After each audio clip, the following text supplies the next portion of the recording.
Hi, my name is Simon McDonald, and on behalf of EMS, we are truly privileged to have this fantastic opportunity to have a detailed discussion with Dr. Schmitz on all things shockwave therapy. One of our key missions at EMS is to really drive research, to have the best technologies, as well as to give clear indications on how our end users can deliver our modalities. Dr. Schmitz, thank you so much for coming today. Yeah, thank you for having me here today. It's a pleasure being here. So, would you mind introducing yourself a little bit and telling us a little bit about your history before we get into some of the main topics of today? Okay, yeah. Thank you for having me here today. I'm a medical doctor by training, and I did my medical thesis in Germany in neuroanatomy. But when I finished the university, I initially wanted to become an orthopedic surgeon. So I went for 1 year as a junior house officer to a small local district hospital to trauma surgery. And then after 1 year, I got, as a result of my doctoral thesis, the opportunity to go back into basic science. And then I decided, how shall I do it? And okay, half a year of that would actually be could be used for surgery later. So I made it back into anatomy, and then 1 year, 2 year, 3 year, and it completely soaks you in. And then I was finally there. And so I started my career as a basic scientist, as a basic neuroscientist actually. I have more than 100 papers in PubMed on different topics, postmortem research on brains from patients with schizophrenia, autism, transgenic mouse models of Alzheimer's disease, stuff like that. But then I was asked whether I could help in figuring out how shockwave actually works on the musculoskeletal system, and that brought me into this field later on.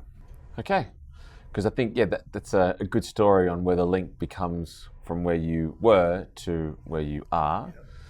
So let's talk about shockwave as a concept or a modality. Would you mind taking us back to a bit of the history, because I think that's important to really discuss where it all started, to then bridge the link to how it's used today, and then the idea, of course, is to talk about what's next. But let's talk about where it all came from first. Yeah, so we have to go approximately 40 years back. I do not know exactly, doesn't matter.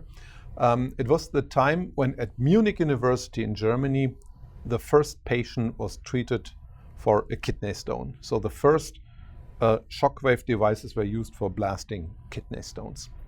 And that worked very well. So then one of the German urologists treated a kidney stone in the ureter of a patient, which is just before the pelvic bone. And as a result, the pelvic bone got thicker. And he showed that to his orthopedic peers, and they become interested because that actually demonstrated for the first time that there is a bone effect of shockwave.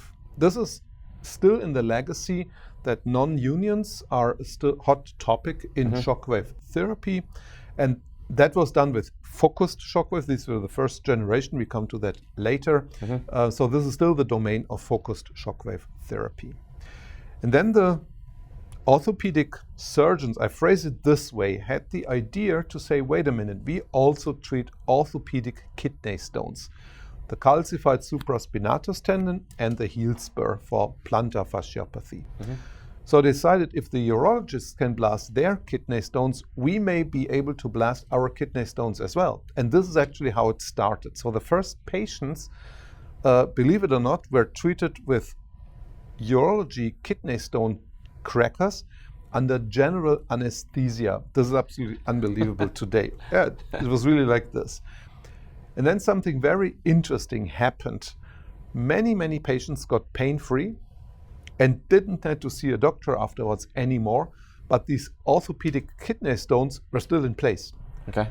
And nobody understood what's currently going on. So the team in Munich at the Institute of Experimental Surgery decided we go into detail and want to know what's really going on. That was approximately 25, 26 years ago. Okay. And they collaborated with the anatomy department at their university. And there was one who said, go to that guy. I was at another university at that time. He may help you because he understands a little bit of both the nervous system and the musculoskeletal system. Because if a patient becomes pain-free, it means that the nervous system is involved. And this is how it actually began. So we wrote a grant together to the German Research Council. We got it funded. We did animal experiments. And then finally, we were able, 22 years ago, to publish the key mechanism. I think we come back to that later, how shockwave works. And that, I would like to say, if we do not talk about bone, that was the beginning of the success story we are still experiencing now. Yeah. And that's a good point there, because it is a modality that continually is growing, and there seems to be more that's coming out and more that's coming out. And so from that perspective, when we talk about shockwave as a modality and where it started, do you feel that we're only just scratching the surface? Do you feel that there's still a lot that's still to come? Well, now we do more than scratching the surface. I also do not want to say that we are still in the beginnings, but in certain fields, for example, high-end sports medicine, we're still at the beginnings. Yeah? With regular patients, many things are already known. Mm-hmm.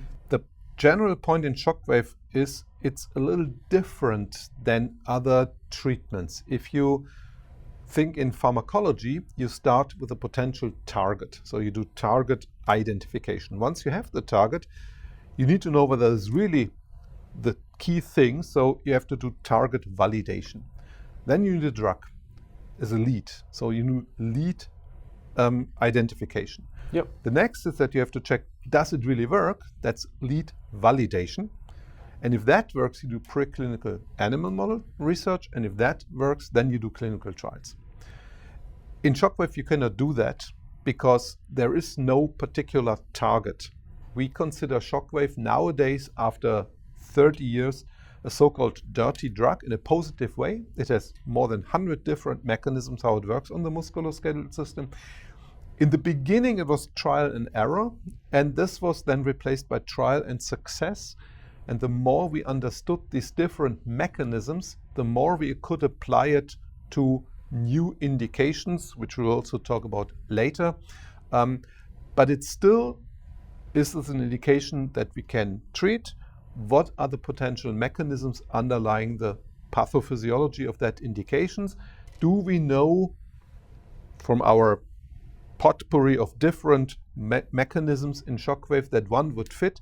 And if yes, are there potential contraindications? Could we harm? And if that's not the case, let's go and give it a try. Still, most of the clinical research is done this way. The only good news is most of that turns into success today, because we can rule out earlier that does not make sense, that makes sense. So it has become much more structured as it was in the beginning. We just had an interesting case when we talked about muscle injury, and we introduced that concept 12 years ago to the German First League Bundesliga soccer players, and one of their heads of a medical team of one of these teams gave an interview and said 10 years ago it was Wild West. Yeah? We had no clue whether it will work. We had scientific support, we had trust. Our medical doctor said it could work, but at the end of the day we had to give it a try and see what the outcome was. That the outcome was that good was unexpected, but that's a good idea.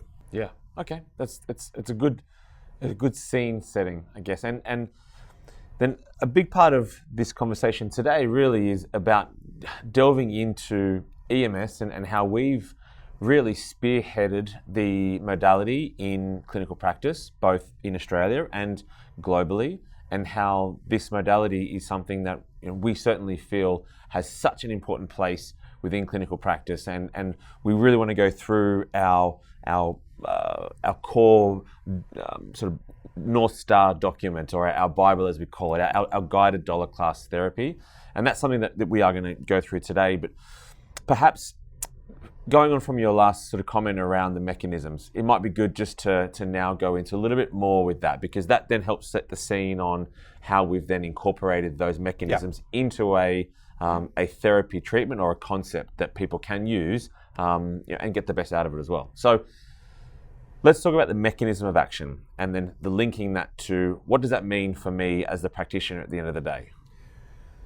So you do not necessarily need to understand all the details in molecular biology. For you as a practitioner, the most important thing is that you know that this is known. And if you are asked, what are you really doing there? Then you can look it up or you can ask, but you can be sure that it's completely backed up by science. Yes. So at the end of the day, that should give you the good feeling that we know what we are doing, and what you are doing with your patient is backed up. And it's not just we give it a try and see what the outcome actually is, or we just do something and have no clue whether we could also something better, because that's the important point. If you find for a certain indication a treatment that is better than shockwave, then please use that. Yeah, it would not be good to tell a patient, well, I only have a hammer and this is because for that reason my world consists only of nails. That does not make any sense. But the more we understood about shockwave, yeah, and as I'm consulting to this company since 16 years now, we have developed many things together. Yeah, so the more also the EMS products have developed and always has set new standards in the field, the more it has turned into a first-line treatment. Yes. Because we understand that we push the envelope, and we will go through a few examples later, that actually we can demonstrate there is nothing behind. And a first-line treatment is not that's the first on your desk that's available. It's the ultimate tool, yes, to treat, to offer the best treatment to the patient that's available. Yep. That is actually my personal vision, and the company has turned it into a slightly different vision, but actually they still match together. Yeah. Yeah. No, that's really good. And you're right. The core mission at EMS is certainly to drive that scientific excellence and develop those products that are then industry leading. But then it's important to do something with that. And education is the key to ensure that those end users can get the most from them and also communicate that to their patients. Yeah. So this sort of program and therapy concept that we've developed, there's some key parts of this that I think would be good for us to discuss today. And one of the first things that we want to talk about is natural healing. Yeah. And why is that important to shockwave, and how does that translate into something that people can be or take comfort in that they're going to be treating with it as well? Yeah. So to make a very long story short, our body has the potential to fix many things by itself if we support the body a little bit. Yeah. And that's actually one of the key topics here. We do not want to apply any drug. We do not want to cut into the body. We do not want to put any needle into the body. Yeah, we do not want to inject anything. Mechanotransduction is the buzzword here, and that is understood very well. And if you, as a practitioner, want to tell to your patient that on a flight to Mars, you will develop osteoporosis. It's really that simple. That tells you if you are not under gravity, then your body is losing a certain signal.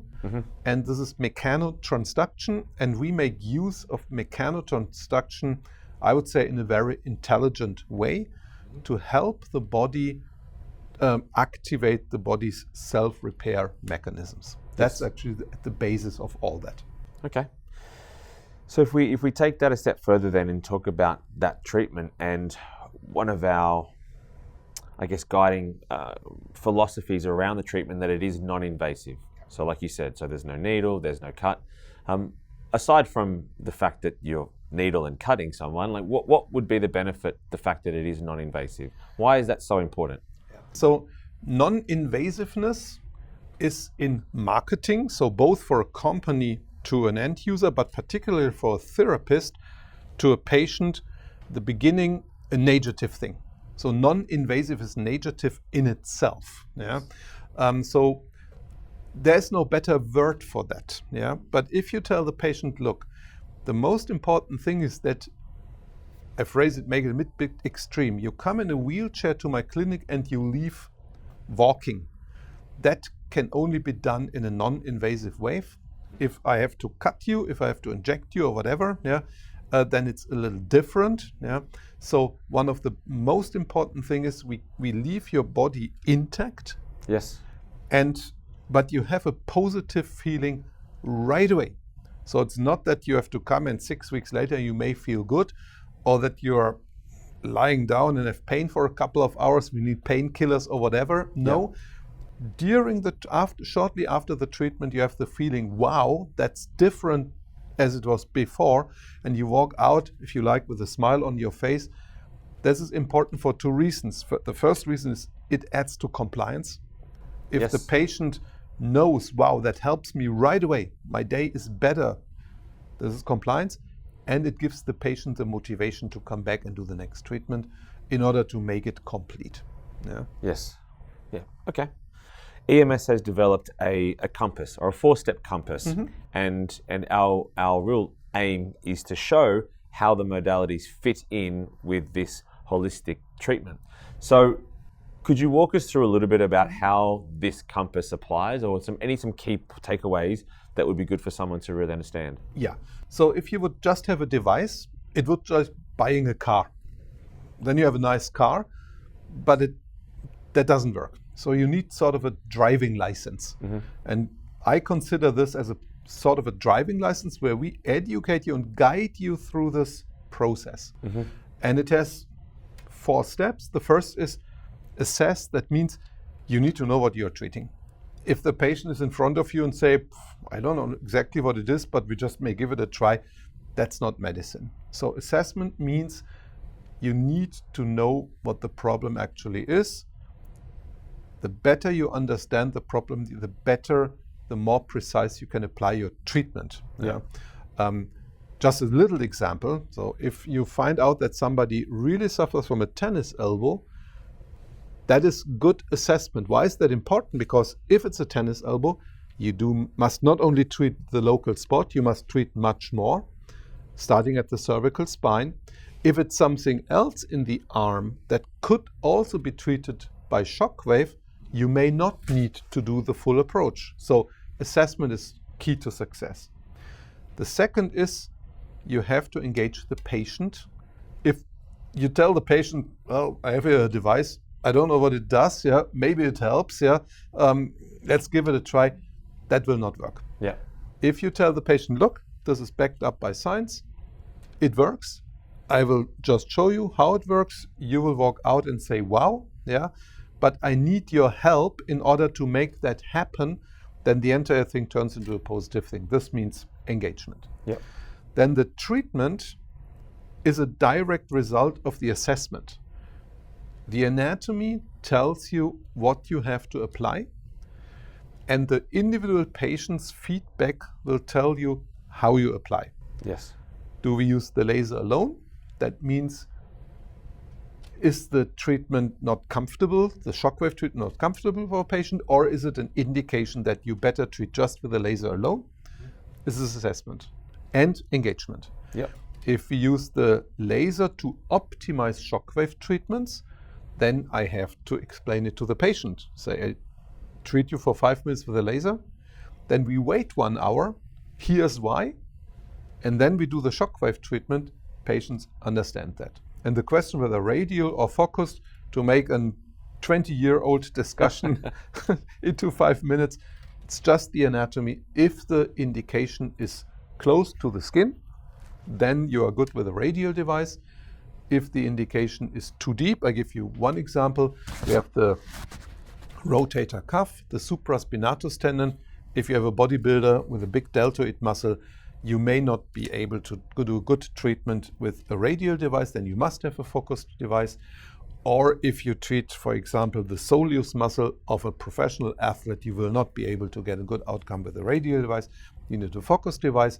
So the anatomy navigates you to the optimal modality and the optimal combination of modalities. Yeah. For example, in a muscle tear, we treat the local part with the focused device. We relax the muscle with a radial device. If it's an Achilles tendinopathy, we do laser treatment first and shockwave treatment afterwards. In plantar fasciopathy, the laser treatment is usually not necessary because the patient can tolerate more shockwave energy. And then the fourth point is, it's not enough. Yeah. Shockwave is not a standalone modality. published numerous publications that clearly demonstrated that shockwave plus other modalities in physiotherapy, for example, eccentric loading plus shockwave for mid-body Achilles tendinopathy has been demonstrated at the highest level possible. Randomized control trial is better than either modality alone. So this is rehabilitation, and these four things must come together. And education to the end user, to the therapist, is key to success, because if they forget just one of those things, you will not get optimal treatment outcome. Yeah, I think if we look at that as a concept as well, remembering that patients at that step one assessment, they are in pain. Yeah. And so their desire to get out of pain is something that does require more than just a point and shoot or something that says, here's an exercise, you go away and do it and you'll get better. So I think we wanted to really guide that process to ensure the best possible outcome, knowing again that everyone is different. And I'm sure we'll talk about this a bit later on, is that shockwave has started to move away from standard protocols, where it's X amount and X amount plus X amount gives you a defined outcome. And I guess the idea is having something that you can use as a reference point and guide yourself gives you that sense that everyone's different. Yeah, as I said, it's just as a driving license. Yeah. You're fully right. Patients come with pain, but that's just what they feel. That's not what their problem is. Yeah. And we, as therapists, have to understand what the underlying problem is, because if we only treat pain, they may be back next day because the pain came back. So the classic is the painkiller. Yeah, it acts as long as the drug is in your body, and if the drug leaves your body, the pain comes back. We are not interested in that. We are interested in the underlying pathology, and that requires assessment. But otherwise, you are fully right. We say in Germany, taste comes during eating, and that's the same here. Once you have understood the basic concept, then you apply it in your clinic with your patients, and you may adjust a little bit here, a little bit there. And then if you have 10 experienced therapists, at the end of the day, they do all the same, but every treatment is different, and in every clinic, the concept is optimized a little differently, and that's perfectly fine. And I was just having a think then, as you're saying, and I think it would be important, maybe before we go much further, could we take a second just to talk about what we don't treat? We're going to spend a lot of time on what we do treat and how we treat, but I think it is important because we do get a lot of questions on, can I treat this or can I treat that? And it might be good just to really have a good snapshot on, these are the contraindications, or these are the things that you need to be mindful of. Because again, these devices are designed to get an outcome, but we need to be mindful as well. Good. So contraindications, important is, regardless to whom you're talking, the only authority that is allowed to establish contraindications of a medical device is the manufacturer of the medical device. So we cannot talk about contraindications of shockwave therapy because that doesn't exist. We can only talk about contraindications of the EMS devices. And I think it doesn't make sense that we go through the entire list. Let's just take them for the shockwave. Yeah. The first thing is no pregnant women.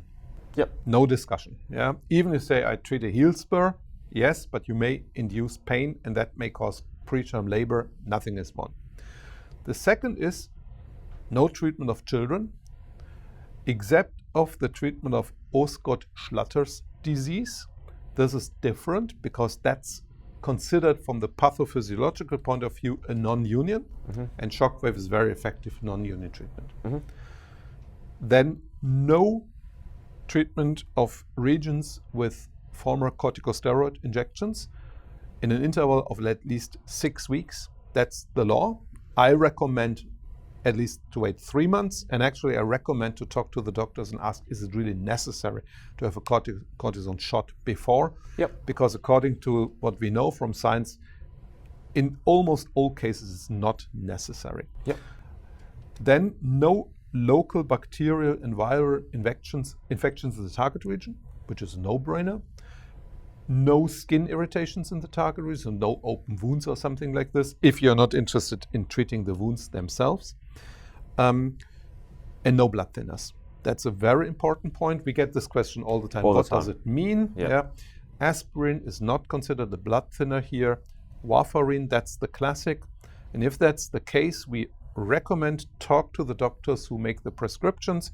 For example, spasticity and stroke, you will have a high rate of patients that are on blood thinners, but there are these so-called novel oral anticoagulants, and with a sophisticated protocol, I will not go into detail now, it is possible to treat those patients also with shockwave. And that's pretty much it. Everything else, let's turn it to the tendinopathies.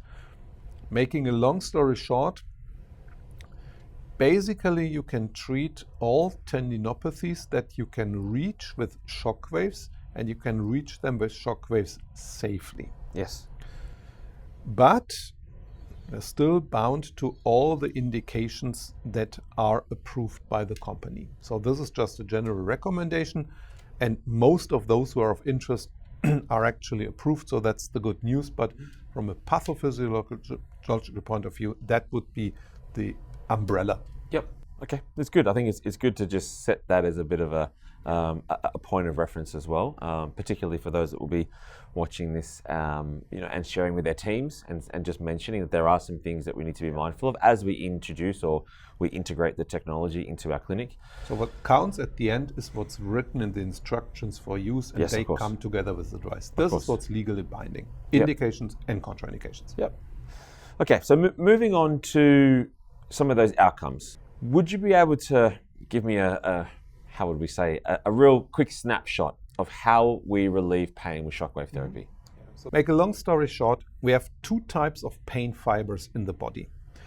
The ones are responsible for the sharp pain right there on the spot. We call them the A delta fibers. You don't need to know what they actually do. The good news is that shockwave does not act on them because they are the so-called alarm system of the body. Hey, a little bit more and your tendon may snap. You already feel the pain. Hey, a little bit more and your bone may break. This is important for athletes. You know that you must not inject local anesthetics into a target region in an athlete before a game or a race, because then the alarm system doesn't work. We are not addressing them. And now we are talking about something negative, but this is actually positive. Yes. And it's important to understand because shockwave is not doping. It's not considered doping. I was invited on behalf of the International Olympic Committee 2012 to the London Olympics, where we introduced the concept also to many team docs and team physicians there. And we treated athletes that had their race an hour later. This is possible here. So that brings us to the question, what actually does it? And this is the second type of pain fiber we have in the body, the so-called C fibers. They are responsible for the so-called neurogenic inflammation. We do not go into detail. The effect is, if you bite on a red chili. So if you have Thai food tonight, hot and really spicy, we have this initial burst of pain and heat in the mouth, and afterwards the mouth gets numb. Yep. We published 22 years ago, and that's the key mechanism based on the research we did, that shockwave acts in the same way as this molecule in the red chili, the capsaicin, who's doing that deep in the tissue. If you talk to a dermatologist, how do you treat chronic skin pain? The dermatologist will tell you with capsaicin cream. So this is the initial pain relief if you do shockwave treatment. But that's not fully healing. Yes. So if you now go on vacation to Thailand, 2 weeks of hot and spicy food, and you come back to Australia, you think the chefs do a bad job here. No, it's the same job as before. Yes. But your taste buds, your C nerve fibers in the mouth have become adapted to the permanent overstimulation, and that brings them really quiet. Yeah. That is actually the same what we achieve with a series of shockwave treatments. So the mechanism is known. We are addressing everything that is related to C fiber pain, neurogenic inflammation. The classic is the tension type headache. Yeah, which can be perfectly treated with shockwave. All the tendinopathies apparently share the same mechanism. That's this neurogenic inflammation, and this is why it's so effective. But as I said, we do not only address the pain, that's the bite on the red chili. No, we block the neurogenic inflammation, and that's the 2-week to Thailand, the repeated exposure to the same modality. I think also it might be good just to clarify, when you're saying numb, one of the key words that links with that is analgesia and having that analgesic effect. Would you agree that is a concept or a term that is good to then talk to the patient as part of our process, saying one of the outcomes with shockwave, where we're talking about relieving pain, is that analgesic effect? And so I use the term numbness, Yep. yeah, and I do that on full purpose because quite often patients tell us right after the treatment that the target tissue feels numb. Yep. So this is their language. Yes. Anesthesia is not really their language, yeah, and as they sometimes do not even feel fully pain-free right after the treatment, which is obvious, yeah, they use the term numb or less pain. The neurogenic inflammation acts on the same nerves that reports this dark, not direct on the spot pain to the central nervous system. Mm-hmm. So if we overstimulate them, they become quiet. That means the brain gets less signal, here's a problem in the periphery, which mm-hmm. means patients become pain-free, yep. or the tissue get numb, or there's an anesthesiology effect, as you like. But it's actually linked to the pathophysiology, and we do with the same shot, we treat, and we take away the pain, and we induce the healing. It's the same mechanism because the same nerve cells do both things. Okay, that's good. That's a good explanation. So then moving to the other outcomes that we know shockwave can have on that treatment. When we talk about inflammation, this is something that I think is good for people to understand how we treat inflammation, and then that also translates to what they talk to their patients as well. But just in terms of the concept of substance P, how does that play a role in inflammation, and how does shockwave influence that? So there are many kinds of inflammation. Yeah, we need another hour here, what we don't do.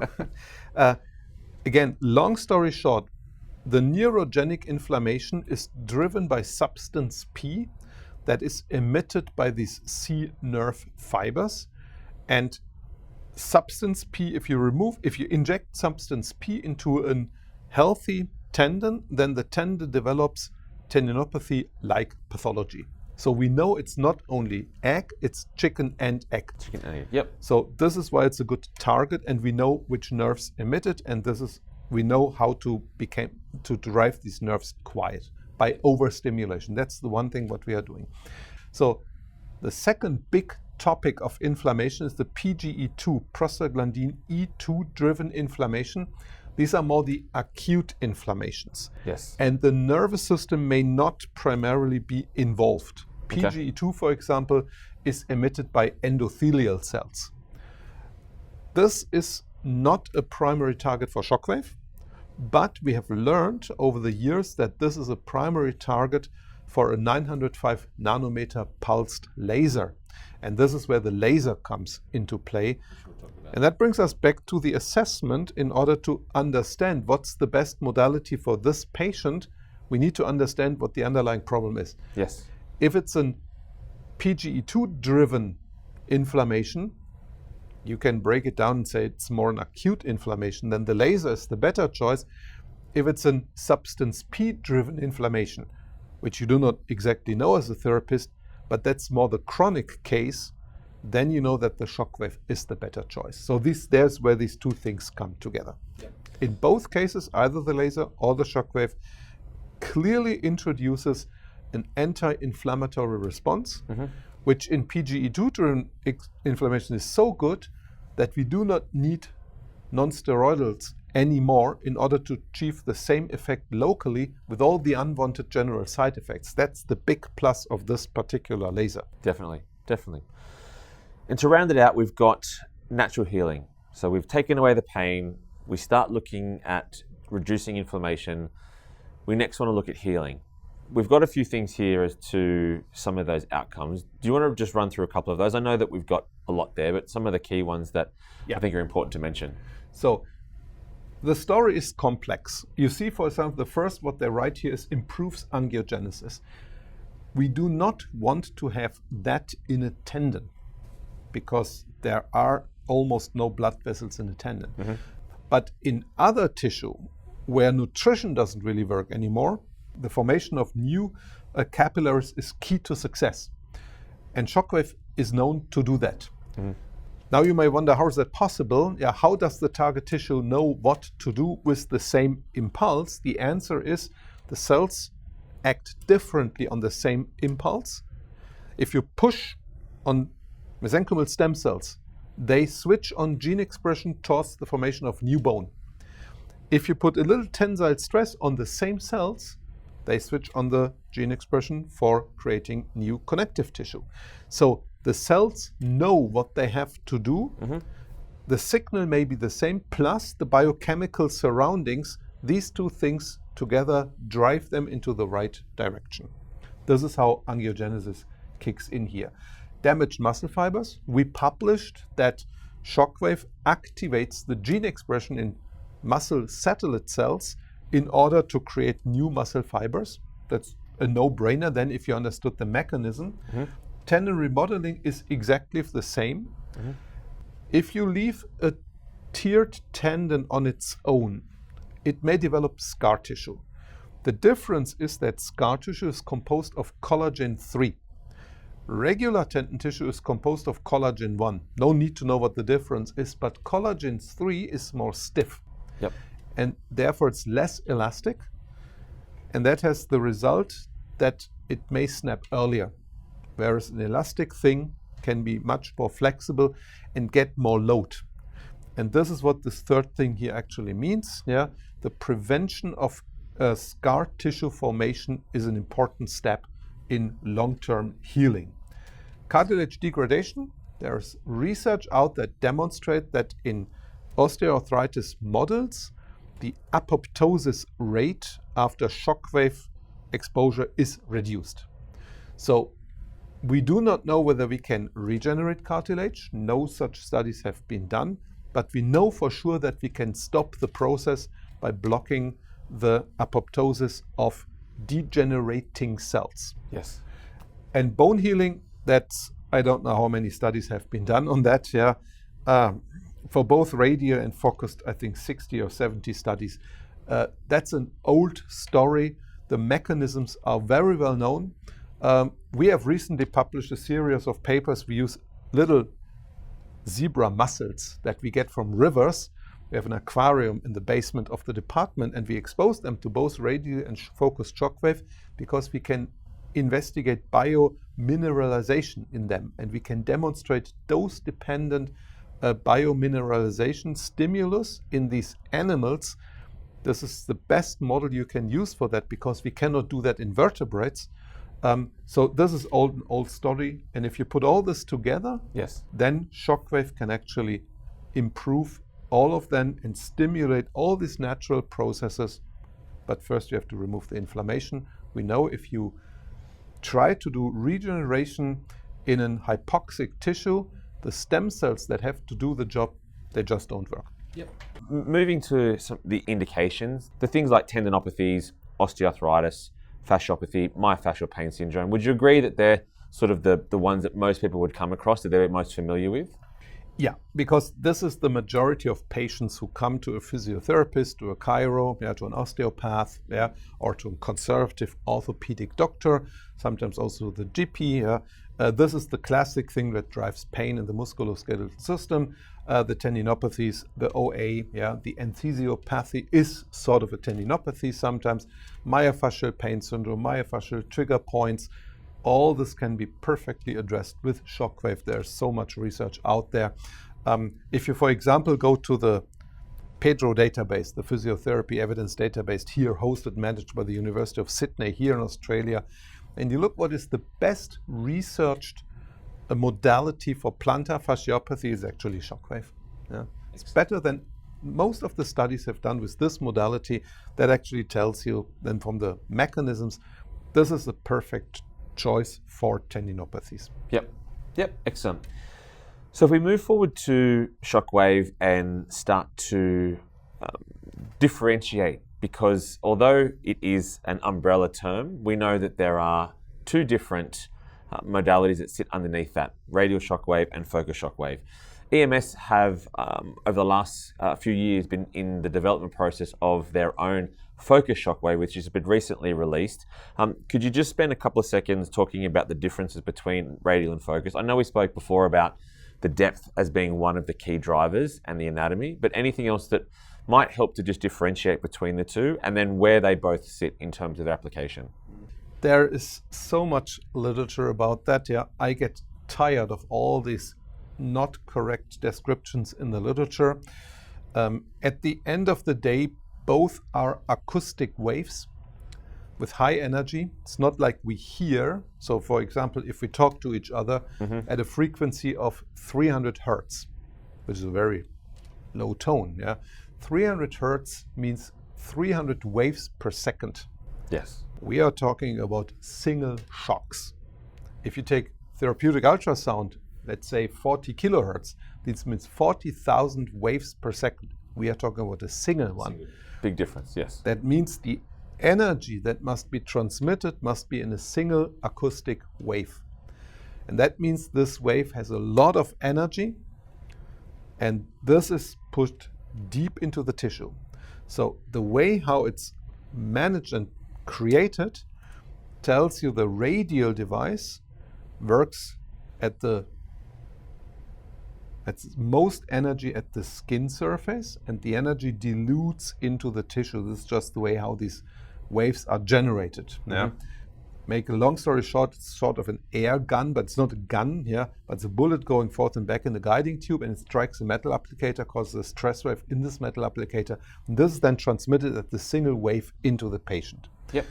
The focused devices are different technologies, don't go into detail. This one here from EMS uses piezo crystals. They are in a bowl, and if you put a high current on such a piezo crystal, it changes its shape. It's like dropping a stone in the water. You see a wave.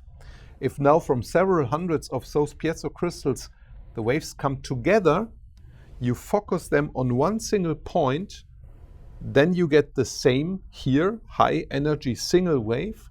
The key difference to radial is that you can put at a certain distance to the applicator. It's usually 4 centimeters. So the spot of highest energy in this focused shockwave is 4 centimeters deep in the tissue, or if you need it more close to the surface, then you have to use gel pads as spacers to bring the applicator to a certain distance to the skin in order to place this spot of maximum energy at the correct place.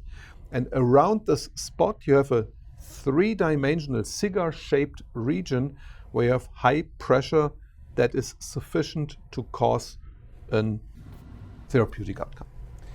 So then what you've just mentioned really ties into this next slide, which is about the real cornerstone of a successful shockwave therapy treatment and shockwave therapy as a modality. So firstly, we've got high energy. So regardless of whether you choose radial or focus, the energy matters. And that's something that I think, as we've been speaking previously, that's something that we need to make sure that we really reiterate, because not every device is made equal, and not everyone, I think, understands the importance of high energy. So is there anything else you want to comment on around why high energy is so important? We go back to our example with the red chili. Yep. If you do not get the initial burst and heat in the mouth first, the mouth will not get numb. And that means this super or the high energy first, the real event must come first in order to have an outcome. It's the same mechanism. If you just lick a little bit on the red chili, nothing will happen. Yeah, if you show the patient the red chili, would not work. So the high energy of every single wave is actually key to success. That has been demonstrated in a bunch of publications, that you cannot compensate a weak device by just treating a little longer. That doesn't work. The individual wave must be powerful enough in order to create a reaction. With no need to talk about that anymore. All the studies are available, and that's the first thing here. Yep. And then the resulting characteristic of that high energy is the phenomenon called cavitation. Yeah. What is cavitation and why is it important? If you open a bottle of sparkling water or a bottle of champagne, you see bubbles coming up. This is cavitation. Cavitation happens when the pressure in a liquid goes below its gas pressure. Let's do diving disease. That may be easier to understand. If you dive deep, then there's pressure on your body and more air or oxygen, what you breathe, is dissolved in the blood, in the liquid. So if you now come back to the surface and do that too fast, the pressure around you goes down. If the pressure goes down, the gas pressure of the blood with dissolved air or oxygen, the air or oxygen will fall out as cavitation bubbles. It's exactly the same mechanism. So why is that important? A certain amount of positive energy in such a wave, because such a wave is consisting of first positive pressure and then shortly thereafter negative pressure as a compensation.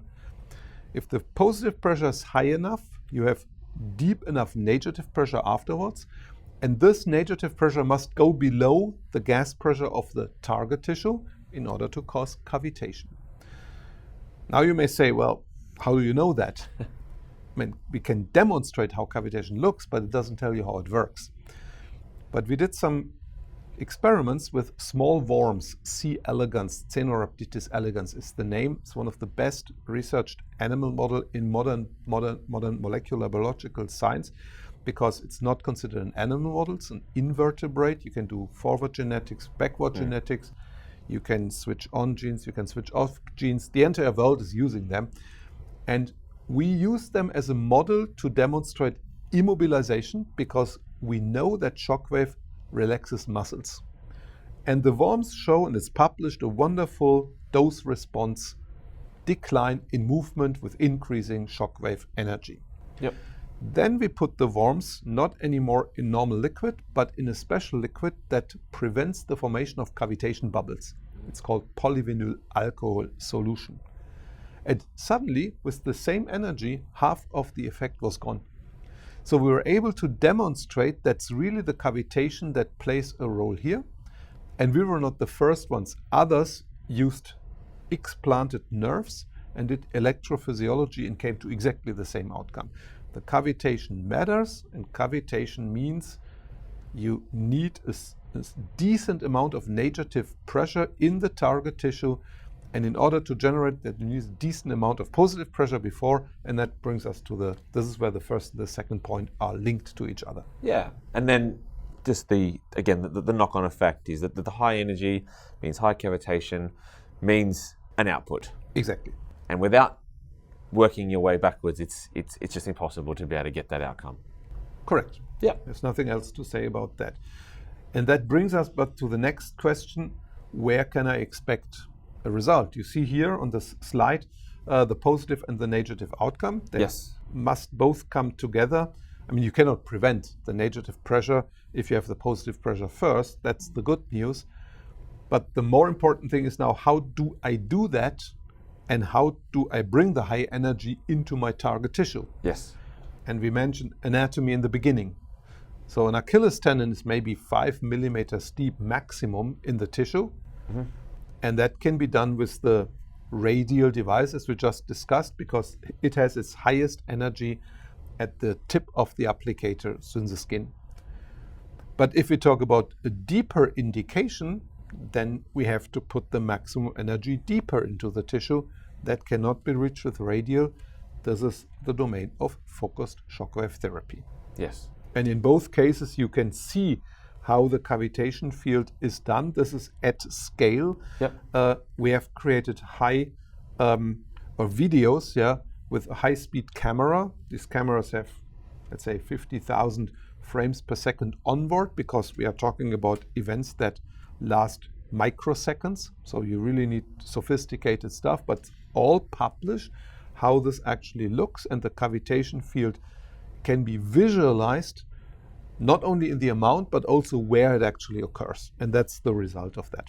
Yeah, and I think it's again important to continue to draw the conclusion that they both do the same thing in terms of the outcome that they're achieving. The difference just then becomes what it is that you're trying to achieve. Yeah. So make a final point on that. Whenever you read or hear that people distinguish between focused shockwave therapy and radial pressure therapy, stop listening, send them next door.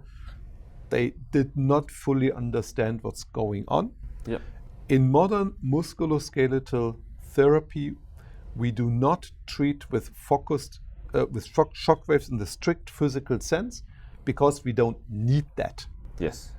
We have, or others have introduced already more than 20 years ago, the term medical shockwaves with certain characteristics, and without going into detail, both radial and focused achieve that. Yep. Full period here.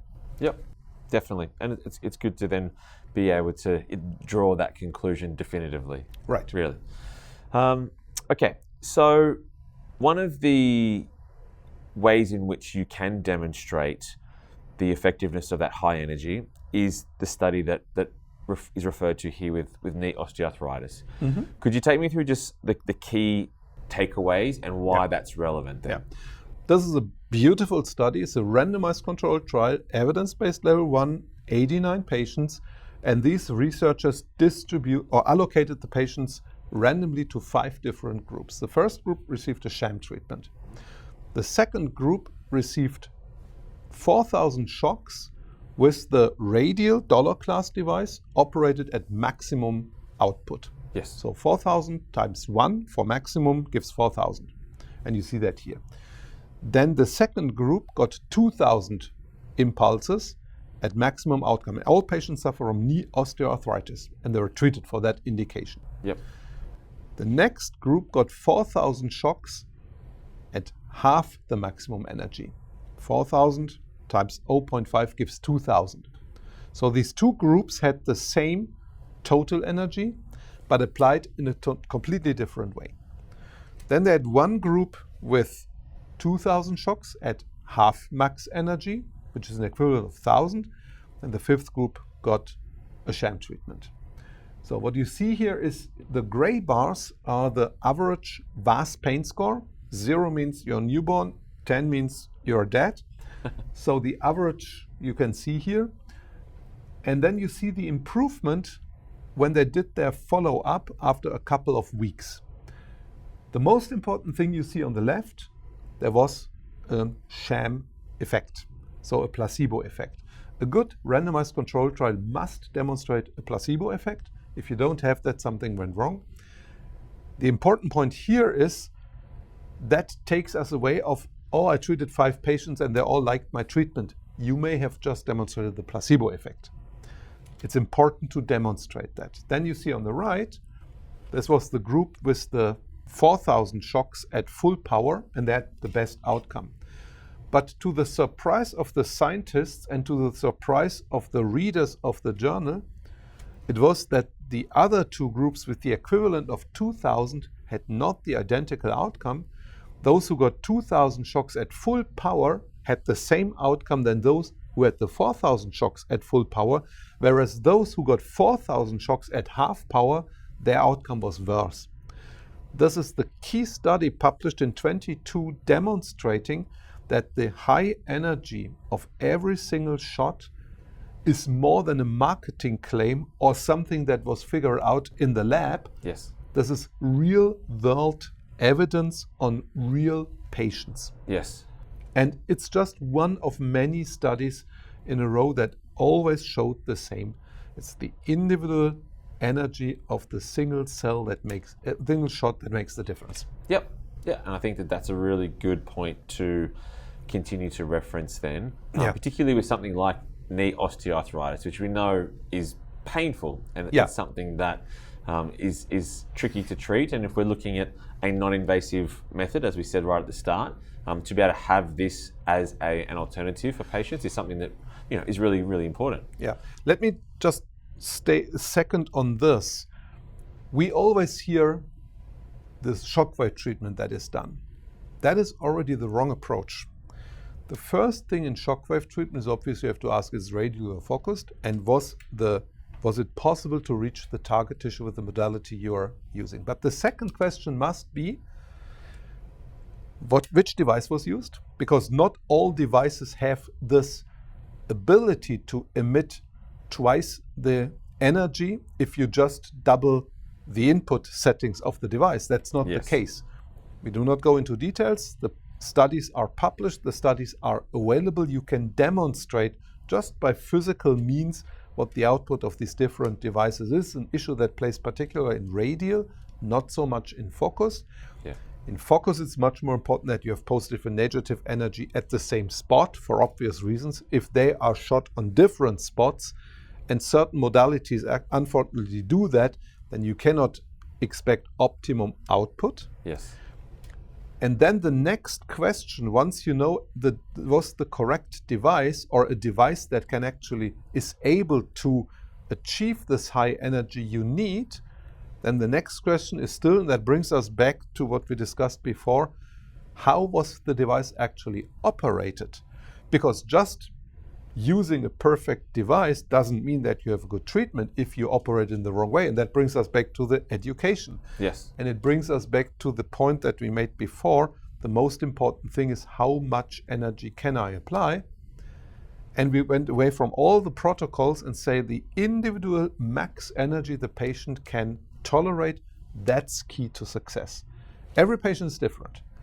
You cannot apply a certain energy. Some patients will walk away and say, you guys are crazy.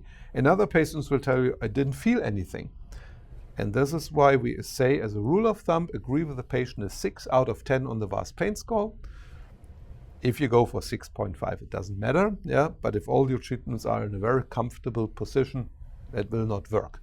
Agree with the patient, ask the patient, can you feel something? Yes. Can I go higher? Yes. How is it now? You crank up. Yes. Now it becomes a little painful. Can I go still a bit higher? Yes. Is it okay now? A good shockwave treatment depends that you talk to the patient and you interact with the patient during the treatment. Yep. In order to achieve this, I don't want to say sweet spot, but it's sort of a sweet spot for the therapist. The maximum energy the patient can tolerate dictates how good the outcome actually will be. Yeah. So yeah, just to recap that one again, when we're talking about that patient language is what can you tolerate? And we want to get you to the point where it is uncomfortably tolerable. Correct. And a point where we want you to come back next week, of course, yeah. But it needs to feel like it's doing something as well. Exactly like this. And sometimes you can see that patients start to move the target region outside of the focus of the shocks, then you know you're actually there. Yep. But if you explain it well to them that a good shockwave treatment must hurt, and we go again back to the mouth.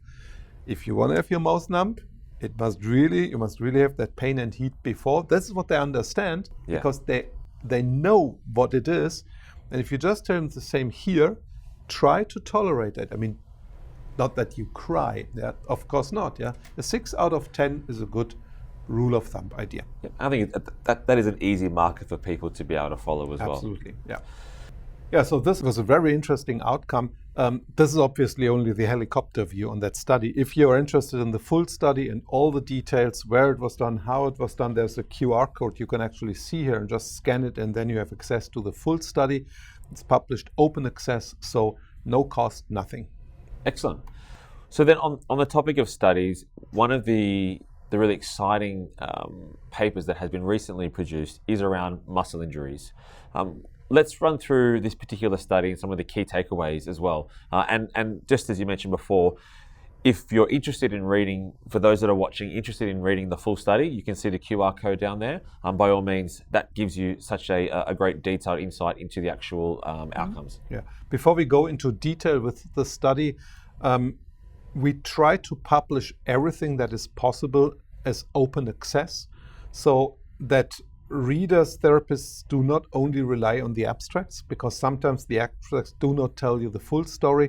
With the QR codes that you see here, and it's also available for many, many other studies, you can always read the full story and make your own thoughts about it.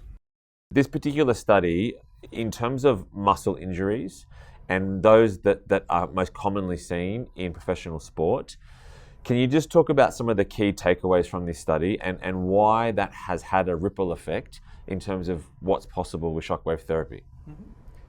So this was an interesting story. I was approached by the head of a medical team of one of the German Bundesliga First League soccer teams.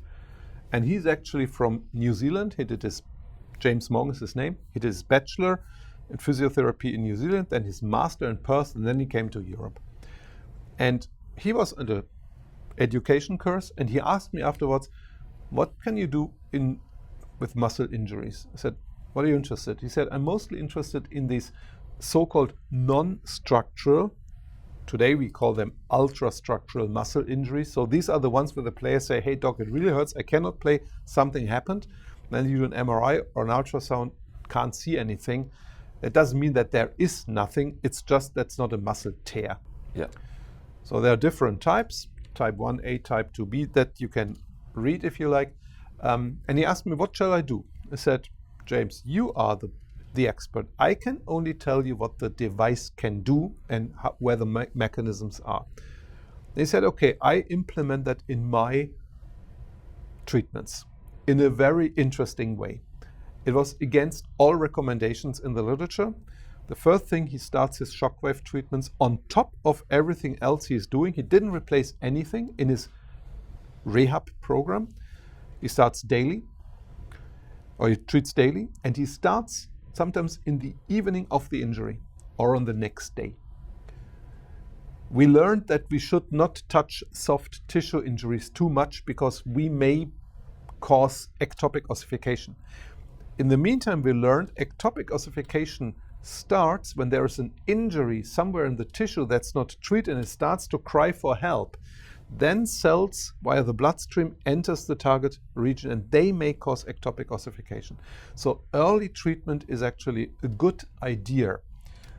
So then he treated for 1 year all muscle injuries of that team, and afterwards we did a retrospective analysis and check how good we are.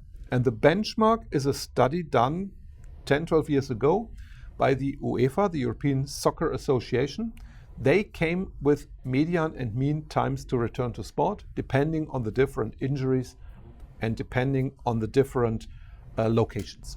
Yes. And we only focused on the leg because we're talking about soccer players here. And then again, to make a long story short, James was able to demonstrate that if he added shockwave on regular, of course, high-end rehab programs, he was able to beat the return to sport times from the UEFA by more than 50%. That's massive.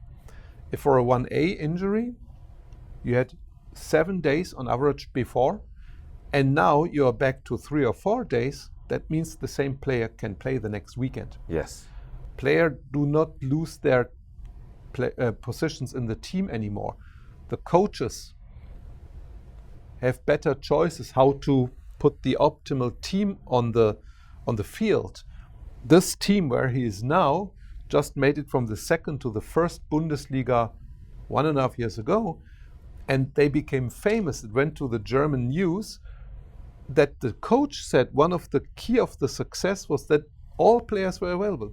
Yeah, and we are allowed to say that James is now with FC St. Pauli, and one of the players there is the guys, or two guys from Australia, yeah, Jackson Irvine and Matt Calf, yeah, and I saw videos that are available. They're highly enthusiastic about James' approach. Yeah, and it's important to mention that key approach to this study was the addition of. So Absolutely. this is shockwave as well as gold standard rehab physio care. We do not replace anything. It's an add-on. As we said in the beginning, we combine, and the reason is because different approaches, eccentric loading, for example, starts gene expression towards the formation of new collagen tissue. which is an important part in muscle regeneration, because the muscle does not only consist of muscle tissue, it's a mixture of muscle and connective tissue. There are intramuscular tendons on the macro scale and the micro scale, and you have to regenerate them as well. The shockwave is more acting on the muscle cells and removing the inflammation. The eccentric loading acts on the connective tissue. So put them both together. Mm-hmm. And in this real world approach, James was able to come up with fantastic results by just knowing all these mechanisms. As a CQT graduated actually with this study now from a European university, which is great success. And it also highlights the scientific approach that we're actually using here on shockwave. So one of the questions that I know would be asked from potentially a critique perspective is, it's all well and good to bring an early intervention with shockwave, particularly in professional sport, but what's the re-injury rate? What was it in this study? Yeah, the re-injury rate is not higher than it was before. Yeah, we even see much less type 3 A and B injuries. So we actually prevent more heavy muscle injuries by consequently treating the not so heavy muscle injuries without increased re-injury rate. Okay, so let's look at the modality that we haven't spoken a lot about so far is laser. Can we do a quick little snapshot of what laser therapy is doing from a physical sense? We cannot talk about laser in general because it depends on the wavelength. Yep. The first thing is, please bring the energy into the target tissue. And optical energy, wavelengths, light is absorbed by tissue. I mean, like shockwave, but here much more. Yes. The first thing is, what is the absorption? It can be by water, it can be by melanin in the skin, it can be by hemoglobin in the blood, and any combination you can think about. If you look at this figure here, that's well known, 905 nanometer can be considered the best compromise. So least absorption in order to reach the target tissue. If you treat with 805 or with 1066, it's not much different with respect to the resorption by the tissue. We published a couple of papers over the last years where we demonstrated it's more or less independent of the wavelengths in the near infrared range. 90% of the energy is absorbed within 7 millimeter of tissue, regardless whether it's skin, connective tissue, adipose tissue. If it's bone, it's all gone. Yeah? But otherwise, it's 90% within 7 millimeters. That means your target tissue must be close to the skin surface. You cannot treat deep indications with a laser. It doesn't work. Sometimes you hear from patients, oh, I felt good with the laser treatment because it got warm. That's not what we want to achieve with a good laser treatment, because that means that you had resorption by one of those things we just discussed about. Yep. If you want to heat up your patient, you can do that differently. So a good laser treatment, and that brings us to the education effect, a good laser treatment, the patient will not even realize. That's completely different to the shockwave treatment, of course, where you must be the therapist in town where it hurts. Here, you should be the one where it does not hurt and it does not heat, and so on and so on. Mm. That's the very first question, but that brings us to the next point. How do we get energy into the tissue? It's a relative thing. So regardless of the wavelengths, 90% is gone within 7 millimeters, and 99% is gone within 2 centimeters as a rule of thumb. So in order to still have a significant amount of energy at 2 centimeters deep in the tissue, we have to start with very high energy at the beginning. But that would burn holes into the patient's skin. We cannot do that. No. The alternative is to pulse the laser, to switch the laser off and on. Every laser treatment will have an impact on the skin because some absorption cannot be avoided. Switch it off right away and then switch it on again so the tissue can cool down in between. That may sound a little crazy, but this device we are talking about here, and the special development because again, we wanted to have the most powerful thing that is available. The pulses are only 100 nanoseconds long. 100 nanoseconds means that you could pile up 10 million of these laser impulses per second. 10 million per second, that's a lot. That's a lot. We can make the pulses very strong. They have 300 watt peak power. So if you would be able to switch on the device all the time, it would be 300 watt. The tissue would not survive that. No. So if we switch off the device for almost all the time, calculating, if you apply 100 nanosecond pulses at a frequency of 60 kilohertz, if you calculate it, it means 99% of the time the laser is switched off. Yep. It doesn't mean that one pulse and then for the rest of the time it's switched off. It means even within 1 second, you apply 60,000 of such 100 nanosecond pulses of very high energy, but still 99% of the time the laser is switched off. And that guarantees that we can put energy into the target region where we need it, and we still do not cause any trouble with the laser. Yep. That's the second key to success. And that requires technology, and not all laser wavelengths can be used for this technology because it depends on the physics, how you create a laser.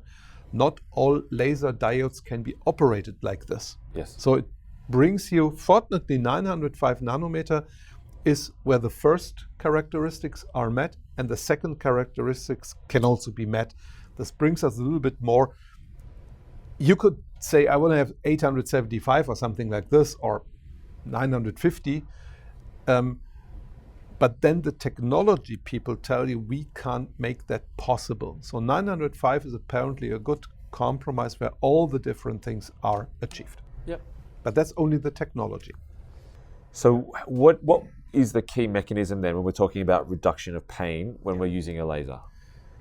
So we identified 2 key publications in the literature. The first one was an animal model in 1988 where scientists from Japan were able to demonstrate that with a 905 nanometer pulsed, super pulsed laser, you can block nociceptors.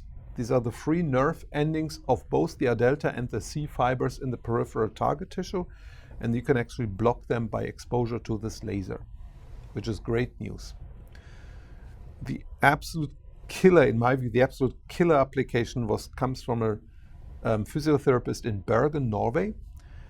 The technology he used is called microdialysis. Microdialysis is a technology that's well known in pharmacology, in pharmacodynamics. If you want to know the dynamics, how a drug goes over the skin, you put these hoses under the skin.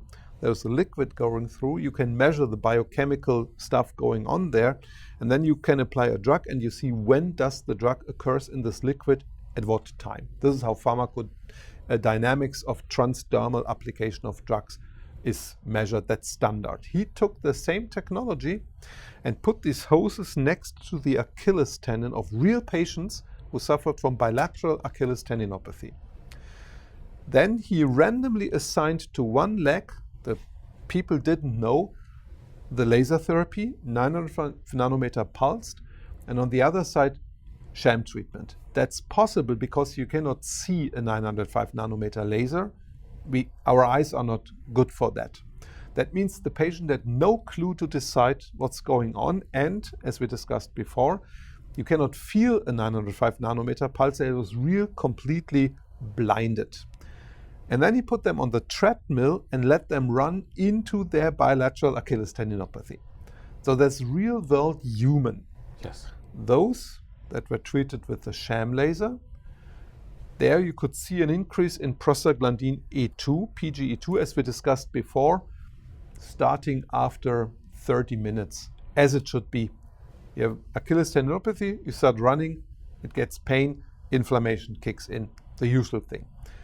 On those patients, or on those sites where we had the laser treatment, the PGE2 concentration actually went down, despite the fact that they're running on the treadmill. That's an amazing outcome. Yes. So this is the study that demonstrated that the laser pre-treatment actually did something what you would otherwise do with non-steroidals.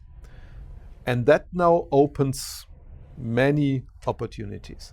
First, you can actually use the laser to effectively treat PGE2-driven inflammations, as we said before. Yes. And these are more the acute ones, again, in a non-invasive way. So no drugs, no cuts, no injections, nothing.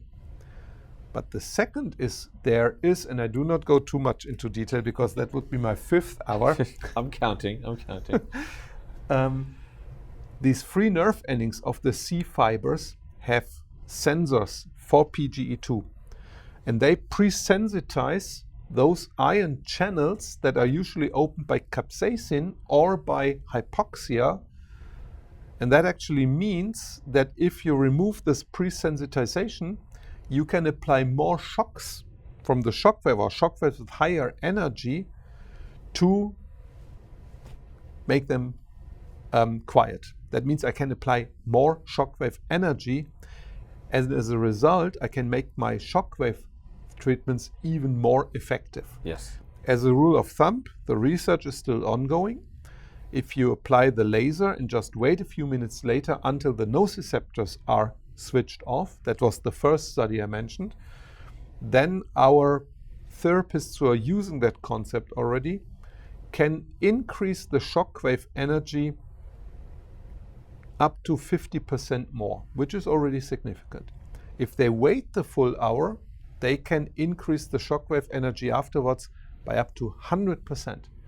And that's massive. Right. Not for plantar fasciopathy, you can apply so much energy already without the laser that you don't need it there, but already at the Achilles, it turns. Or take rheumatoid arthritis, which is a good target for shockwave because substance P plays a role in the pathogenesis. And shockwave is very painful for these patients. But if you pre-treat them with a laser, then suddenly you can do shockwave applications in rheumatoid arthritis in a very effective way. And if these patients, for the first time since 30 years, can move their fingers in a better way, we have success stories. This is now will all be backed up by science, but the first reports from the field tell us that we are on the right way there. Yeah. This is how we position the laser into this GDT protocol that you saw in the beginning. Yeah, so if we're looking at high energy, and then we're talking about that it needs to be that 6 out of 10, there are many cases where someone might feel that that 6 out of 10 is too much. Yeah. So in those circumstances where there's a particular indication that is just too painful to get that high energy in, right, that's when the laser really helps to bring them down so that we can get them to that 6. This is exactly the concept, and this is also how we educate this. I mean, you must have a laser that does this job. Yes. The 905 nanometer super pulse from AMS does the job. It was particularly developed for that purpose because these mechanisms were known. And then you tell the patient, let me see where we want to go and how much we can apply.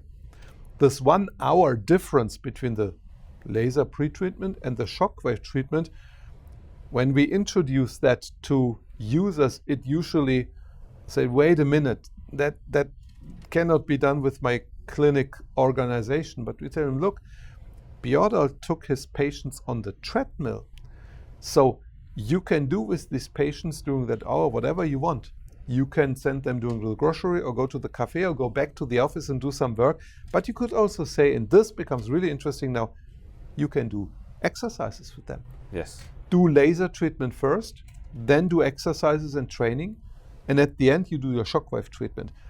This is a concept that we have introduced in many clinics in Europe already with great success because at the end of the day that makes things simple. Yes. You just start with a shockwave treatment and then you do what you would have done otherwise anyway. Yes.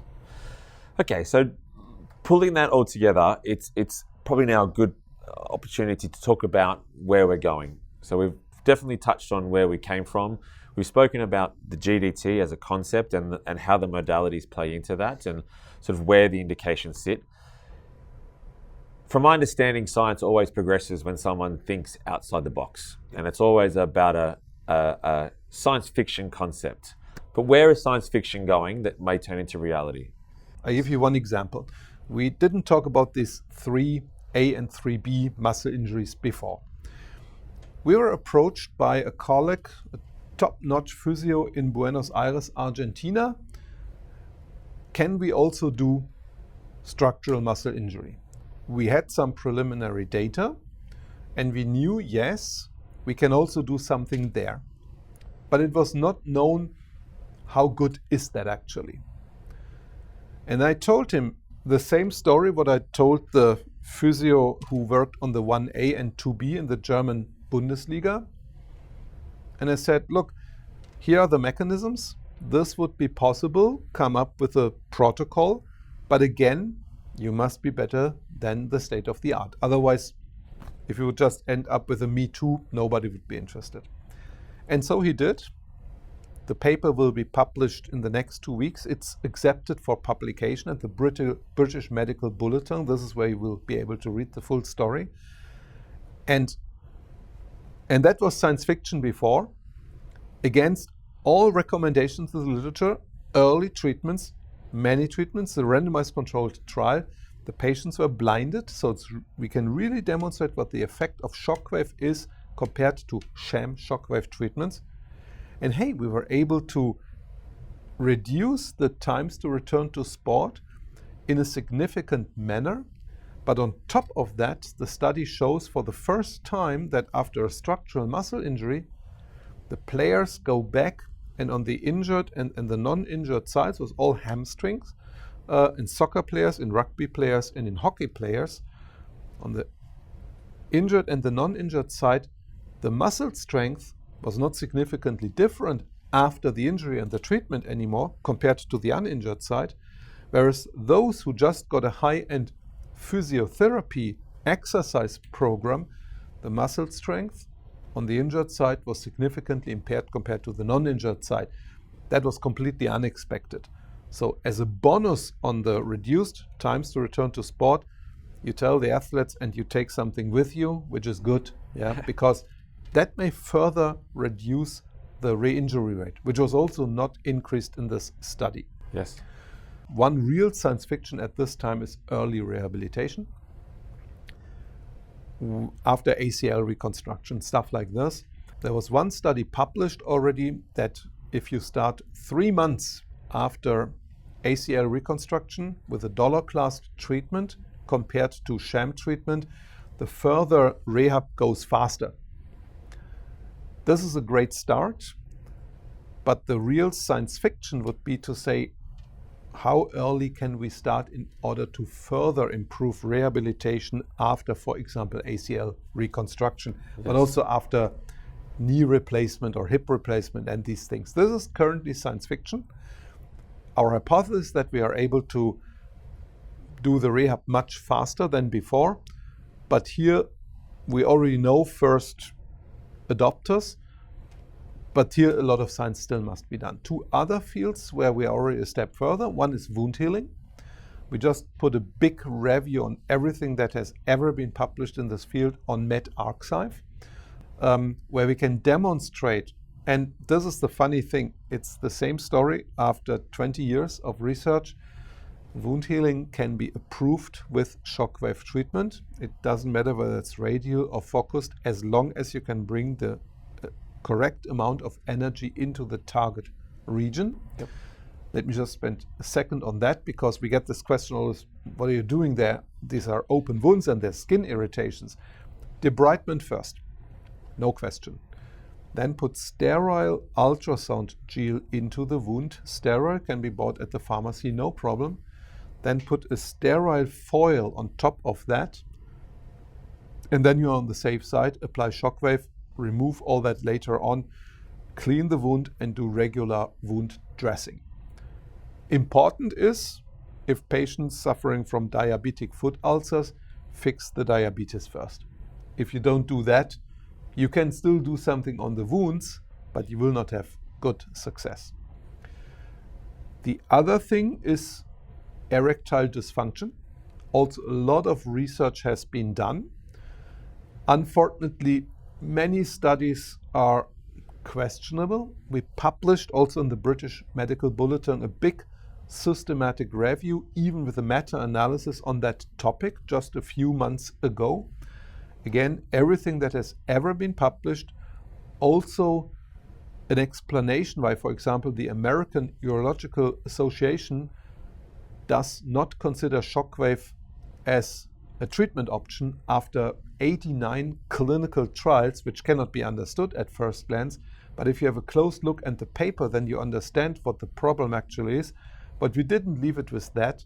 We also tried to, and I think we were successful with that, came up with a protocol as a, here's the best of you can actually do.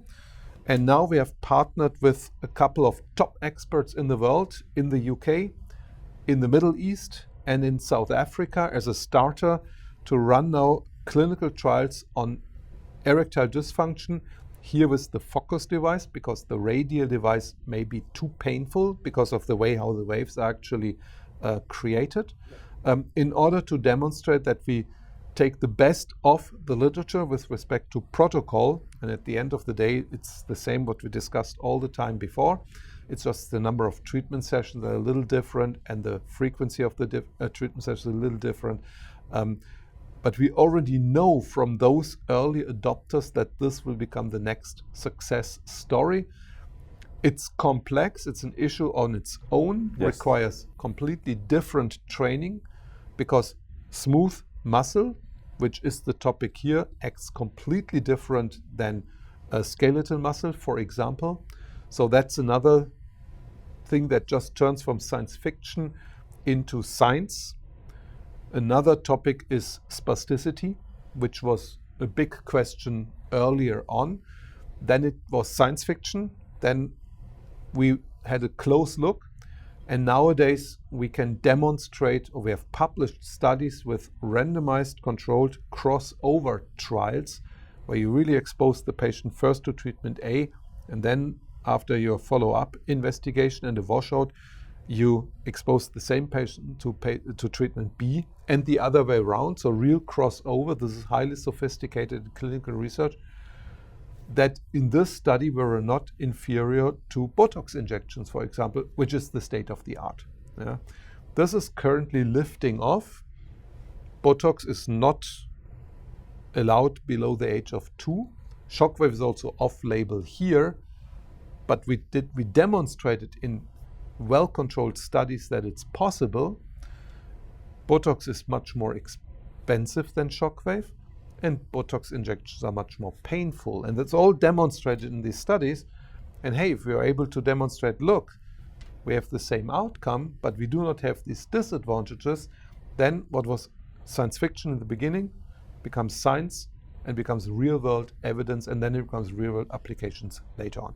So what you've also mentioned there, which is quite interesting, is there's new frontiers that still come with a significant component of pain that have invasive options, and we're looking for a non-invasive alternative. Yeah. So we're looking at sort of where the modalities are going. It's also about what else is out there that carries a lot of pain that doesn't quite yet have a non-invasive approach to it. There are so many things you can think about. Yeah, I don't think that in the long run we will replace surgery. One of my top topics is that we should try to get rid of the corticosteroid injections in the long run, because they're invasive. So far I haven't seen any application of corticosteroids where you really have to say it's necessary. It cannot be replaced, for example, by shockwave. Yeah. Maybe somebody can show me something. So far I haven't seen anything, but it's still in patients and also in authorities' minds that a corticosteroid shot may be a good idea. And even reimbursement prioritizes that in certain regions of the world. So there's still a lot of training and education necessary, but also a lot of science to demonstrate it's not necessary. Yeah. And there are many other things you can think about. Yeah. Let's first go into non-unions. The state of the art in non-unions is still surgery. This is invasive, it's painful, all what we discussed. The best studies have demonstrated that shockwave is as effective as surgery in non-unions. The problem is a non-union is defined as non-healing bone for at least 6 months. And the question you can ask is, do I really need to wait that long? So we shift this now from non-union to delayed bone healing. And the question is then, when shall we start? And without going too much into detail, with certain professional athletes, we start on the day after the surgery. Yeah? So we do not remove the surgery there, but we add in order to speed up things, because speeding up rehabilitation means quality of life. And that's one of our most important topics in the entire thing. We would like to offer quality of life to our patients. Yes. Not only healing, but quality of life. If both come together, perfect. Yeah, and I think that's a really good way to summarize it in the terms of the outcome after all of this is the quality of life of the patient. And definitely those last few indications that you mentioned around speeding up that rehab, I think is a really good point to mention as well. And particularly ED, which, as we know, there's not a lot of options out there too. So it is something that we're closely monitoring, and it is an exciting place to be part of. And I guess that EMS is certainly looking to really spearhead research, and again, the technology, and then the ongoing education. Yeah, you mentioned ED. There are options, but the first thing is they may not work after a while anymore, or they may not work at all. And the question is, would you like to rely on them? For example, here we address a psychological issue. If you are on pills, it may tell you that your body is not running well. So if you can get rid of the pills and just apply shockwave, and that the effect lasts for a prolonged period of time, that tells you you may be better now. Yeah? So this is a sensitive topic where we address also the psychology of the patients and not just the target region. Sure. If you have a tendinopathy, there's not much psychology involved. Everyone wants to get rid of it as soon as possible, and that we make possible. But go back to knee OA, it's the same there. Yes. Yeah? You cannot get rid of knee OA with a shockwave treatment. It may come back, but you add quality of life. We have patients who come on a Friday for a shockwave treatment because they want to play tennis on Saturday. It works. We know the mechanisms. It's perfect. Nothing is wrong. It's the psychology. Hey, I can treat, and I don't need to take a pill before, in this case, non-steroidals, or for a few days. They have unwanted side effects I don't want to have. Here's the better option. It makes me pain-free. It let me do my sports without the side effects of others. It's again somewhere in the psychology thing. Yeah, there are a lot of new options possible. I think shockwave research, even after 30 years, has just started and lifted off, but it's not finished. Absolutely not. And that's exciting. Well, look, I'd like to thank you for the conversation. I think it's been a really good summary of where the modality is and also where we're going. So, yeah, thank you very much, Dr. Schmitz, and we look forward to talking again very soon. Yeah, likewise. It was a pleasure. Thank you. So, EMS is really well known for education, and we have developed an academy called the Swiss DolorClast Academy. We'd love to see you at our next event. Please see the link below to register, and we look forward to seeing you in person.